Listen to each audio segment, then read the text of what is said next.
What's up, everyone? Back for another beer review, and today I will be reviewing a beer from the Victory Brewing Company, and they're out of Downingtown, Pennsylvania, and this is their Merry Monkey, the 2021 release.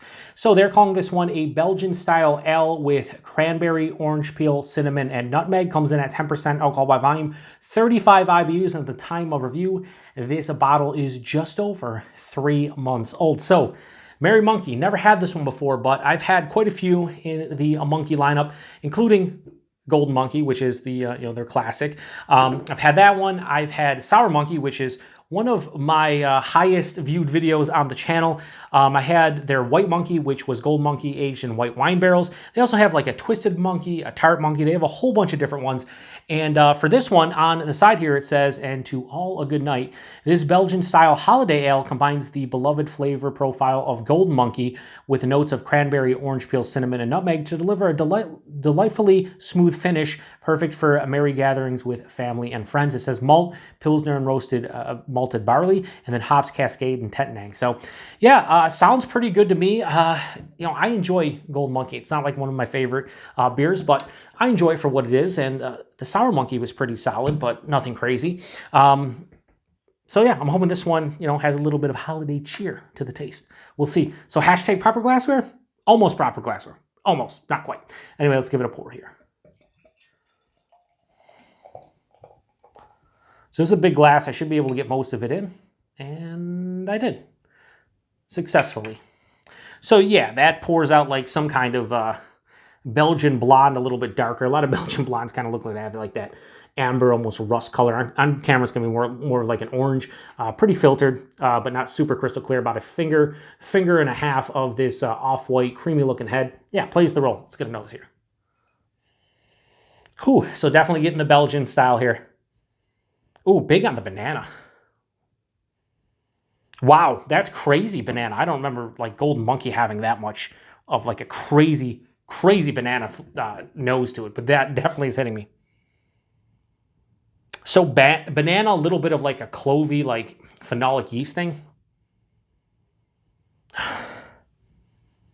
Yeah, the esters and the phenolic yeast characters are just like, it's banana, it's clove.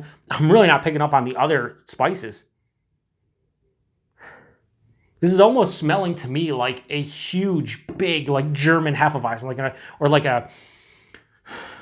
or maybe like more like a Dunkelweizen, but doesn't have like a lot of that, caramel that I would typically get in a Dunkelweizen. Okay, as it's opened up, a little bit of that nutmegs coming in. I could see orange peel. It has like a zesty citrus kind of tone to it. Not really getting the cranberries, and definitely not getting the cinnamon.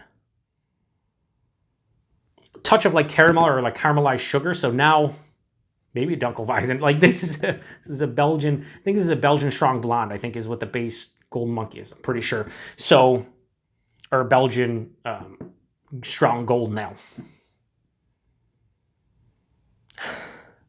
I can't believe how big that banana and clove was. Like I wasn't expecting that. Like I'm totally not expecting that. It smells really good. It smells almost like banana bread to some extent, or again like a big like Dunkelweizen or like Imperial Hefeweizen or something. Not really getting. I'm getting like 2 of the 4 adjuncts in here, but it's smelling pretty good. Let's get into it. Cheers, everyone.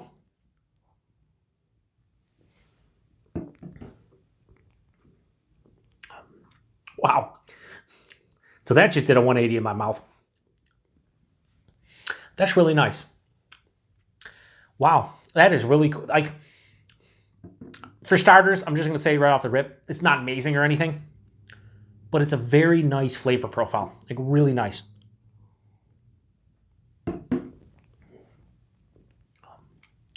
Really cool.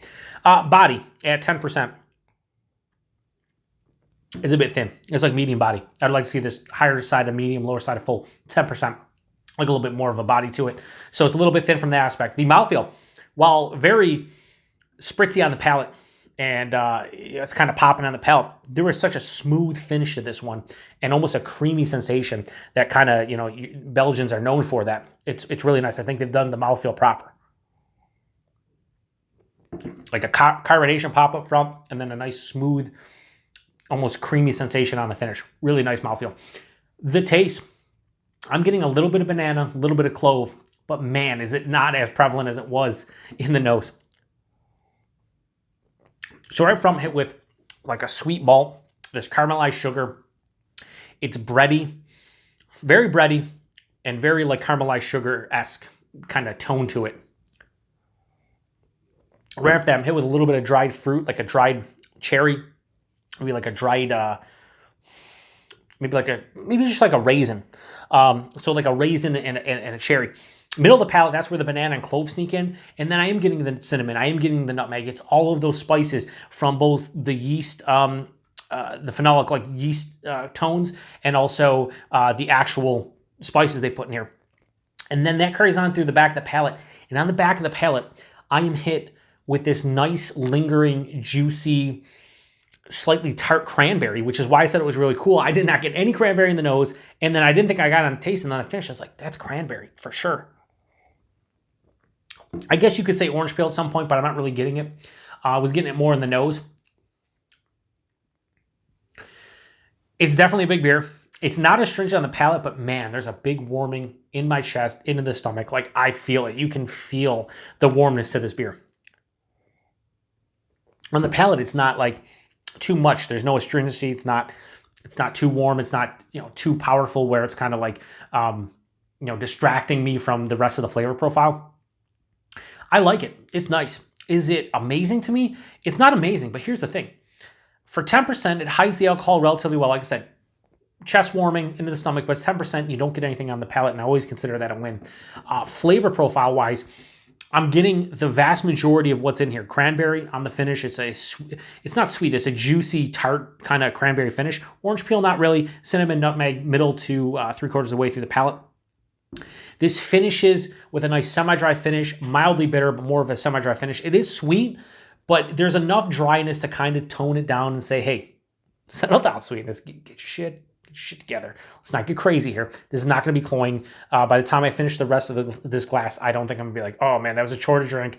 It's too sweet, too much. I don't think so. You get all that sweet, malty goodness up front, and then by the end of the palate, I think the combination of the semi-dry finish, the mild bitterness, and that like almost tart, like juicy cranberry finish, I think it kind of rounds it out. I always have to be honest with my ratings, and I've always said this in pretty much all my reviews when I start talking and getting like emotional about ratings. I'm not really emotional, but you know what I mean? Like I start diving deep into them, because here's the thing. I've always said this about all my reviews. Ratings mean nothing but to the person who's rating them. My rating should have no bearance on whatever you do in terms of like, if you buy this, I'm telling you right now, if you like Belgian style beers and you want to try this one, go get it. Like, just go get it. Don't let my rating dictate whether or not you pick it up. But I will say this. I went into this one thinking, all right, I enjoy Gold Monkey. Sour Monkey wasn't my favorite, but it was solid. I don't know what to think about this one. As I'm drinking it, it's really solid. It's really good. I was flirting with one score in my head, and then after drinking on about half of this bottle, I'm going to give Merry Monkey from Victory, the 2021 release.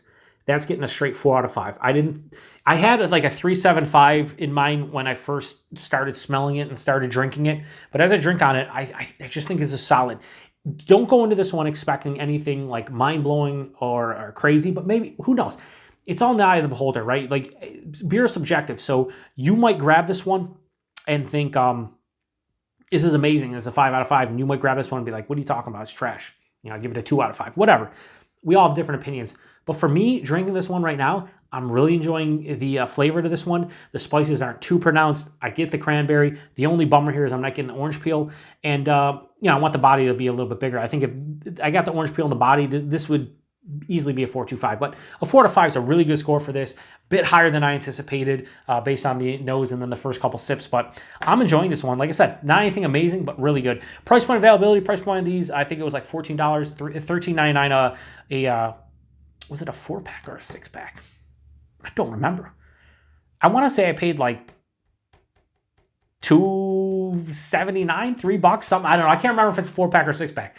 Regardless if it's $14 a 4-pack or $14 a 6-pack, it's still fucking great value, because you're talking about 10% Belgian-style ale with those 4 adjuncts in it or spices and ingredients.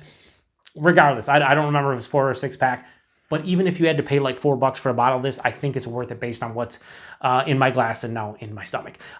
Availability, wherever you see Victory, you probably should see this one. If you are in a place that gets a lot of Victory distribution, I don't see any reason why you wouldn't see this one. Now, it's a little bit over 3 months old as I'm drinking this one, and that's because a beer like this, they typically release it in like late September, early October. You know how everything is nowadays. Pumpkin beer showing up in July, Christmas beer showing up in September. But when I picked this one up, I think it was like 2 months old, and I was going to sit on it because I knew I was going to review it in December, and here we are. So it's unfortunate, but when you see this review, you should. I'm not going to say for sure, but you should see bottles of this locally if you get Victory distribution. So not much more to say about it. Really tasty, really solid. I'm surprised at how much I like this one. If you've had this one before, whether it's this year's release or prior releases, let me know what you think about it. How do you think this compares to the regular Golden Monkey? I feel like I like this a little bit more than the regular Golden Monkey. Here's the thing. I've never reviewed Golden Monkey, so I'm going to have to do so at some point because that was like one of the first Belgian-style beers I ever drank, maybe like first like 5 to 10. So I definitely have to try it and review it properly on camera. So not much more to say about it. Hopefully everybody out there is having a safe and happy holiday so far. I have so many more holiday beers to get to, and I cannot wait because I love this time of year. So happy holidays to everybody out there. Appreciate everybody stopping by for another beer review here on the Beer Patrol. To the next one. Cheers.